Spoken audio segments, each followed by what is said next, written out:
자, 여러분 시험 보느라 고생했습니다. 시험 못 본 친구들은 힘내시고요. 또 잘 본 친구들은 너무 자만하면 안 됩니다.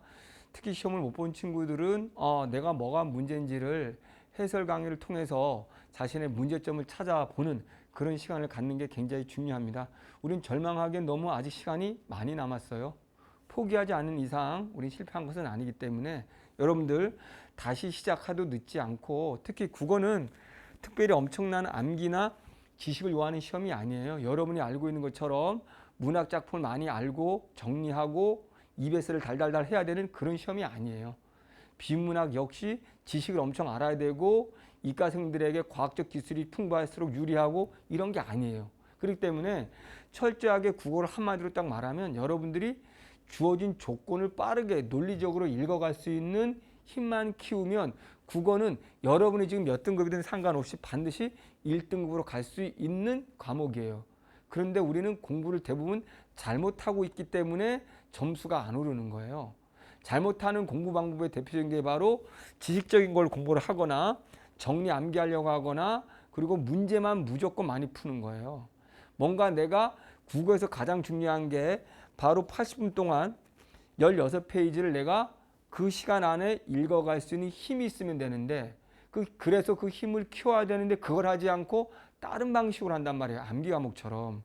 그게 좀 슬픈 거죠. 자, 이번에 문학은 나름대로 잘 냈다고 할 수 있죠. 근데 문학에서의 핵심은 제가 누누이 말한 것처럼, 자, 문학 공부 잘못하는 친구들 EBS를 정리 암기하는 것이 문제 푸는 키가 아니라는 거예요. 그래서 다시 말하지만 문학이라는 것은 누구나 똑같이 해석할 수 있는 기준이 주어져야 되는 거예요. 그래서 이 기준을 가지고 철저하게 기준을 더 자세히 풀어준 선택지를 가지고 요 기준을 삼아서 이 보기죠, 기준. 이걸 가지고 접근하는 훈련을 해야 되는 거예요. 요번에 문학 자체가 어렵진 않지만 문학이 점점점 표면적이고 사실적인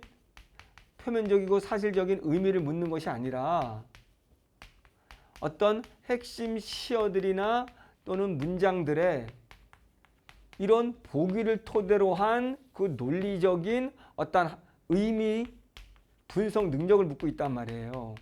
그렇기 때문에 단순히 내가 어떤 시의 고전 시가의 내용이나 소설의 줄거리를 달달 암기해서 표면적으로 의미를 찾는 시대는 끝났기 때문에 지금 요번 문학에서는 이런 식으로 점점 가고 있고, 제가 누누이 강조했지만 그렇다면 공부는 우리가 철저하게 보기 선택지라는 요거 객관적인 기준을 잡는 연습으로 내가 어떤 낯선 작품이 나와도 해석할 수 있는 능력을 키우는 쪽으로 가야 되는 거예요. 그러면 이렇게 해야지 문학이 공부도 별로 할 거 없고 문학을 내 감으로 풀었을 때 알쏭달쏭하지도 않고 불안하지도 않는 거예요. 그래서 25분 안에 풀고 빠르게 풀고 있고 평상시에 문학 국리로 공부 안 해도 되고, 이게 바로 이번 문학이었고요. 이번에 독서 영역은, 자, 여러분들 너무 깜짝 놀랐을 거예요. 너무 평이하게 내가지고.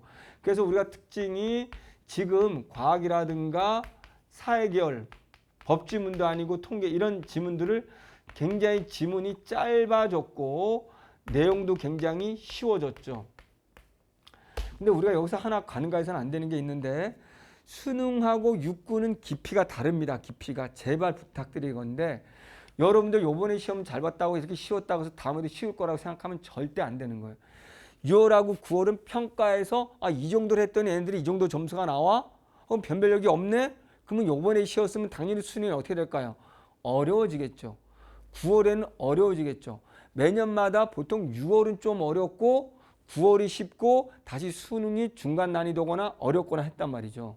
그럼 이번에는 6월이 쉬웠으니까 9월이 어려워질 것이고 수능은 중간쯤으로 올 거란 말이에요. 그래서 어쨌든 간에 이번 6월 난이도로는 절대 수능에 나오지 않지만 우리가 6월 모의고사에서 알 수 있는 것은 과학, 사회 지문들을 쉽게 낼 거라는 것 정도는 알 수 있을 것 같아요.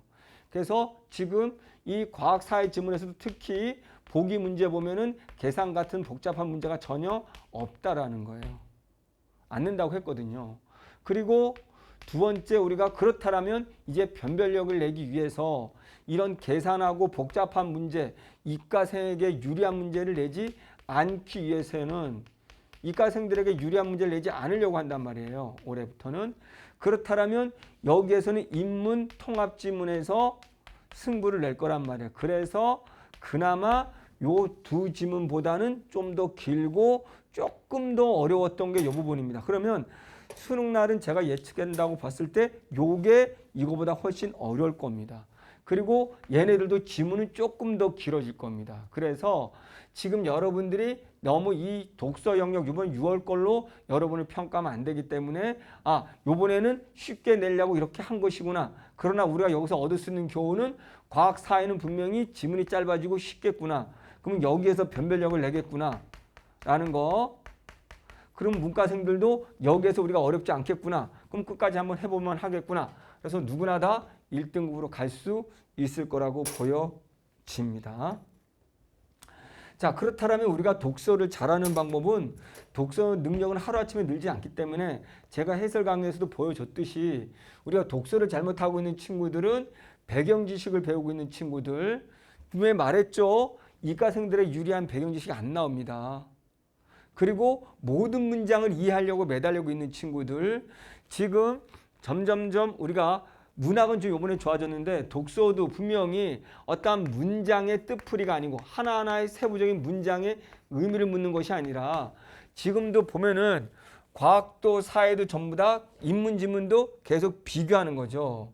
그렇기 때문에 여러 가지 대상들을 글의 범주를 비교하면서 비교, 정리, 요약하면서 글을 읽을 수 있는 힘. 그러니까 비교 문제가 나온다는 말은 세부적인 문장을 묻는 것이 아니라 비교의 범주, 2개나 3개나 4개의 비교할 때 비교 범주가 동일한 범주 안에서의 그들의 차이가 무엇인지 이런 것들을 찾는 중심으로 독해를 하고 정리를 할 때 실력이 늘어가는 거예요.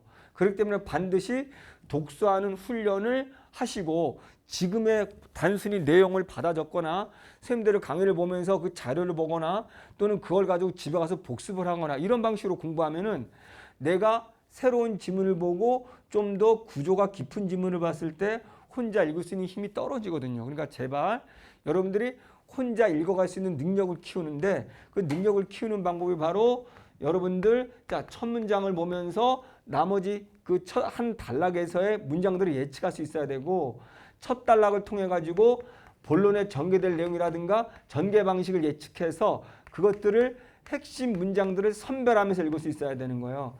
핵심을 선별하고 중요하지 않은 문장은 빠르게 지나가고 내가 예측해서 중요하다고 생각하는 걸 가지고 정리하고 이렇게 하면서 정리를 하면서 요약하면서 서로 한눈에 눈으로 딱 시각적으로 비교가 됐을 때 이 눈으로 정리해 놓은 것들 이해도 잘 되고 문제를 풀 때도 여러분이 정리한 부분을 보면서 풀면은 굉장히 쉽게 풀 수가 있어요.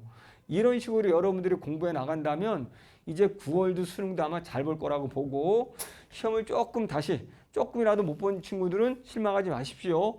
기회는 많고 아직 승부는 끝난 게 아닌 겁니다. 이제 어떻게 보면 시작이에요. 오늘부터 제대로 올바른 공부 방법으로 국어는 열심히 하는 것이 아니라 어떻게 논리적으로 하느냐에 따라서 점수가 점프하거나 아니면 정체해버립니다. 또는 하락하겠죠. 그러니까 논리적으로 스스로 읽어가는 힘을 키울 때 여러분 성적 오르니까 반드시 그 방법으로 변환하시고 좋은 결과 얻기 바랍니다. 고생했습니다.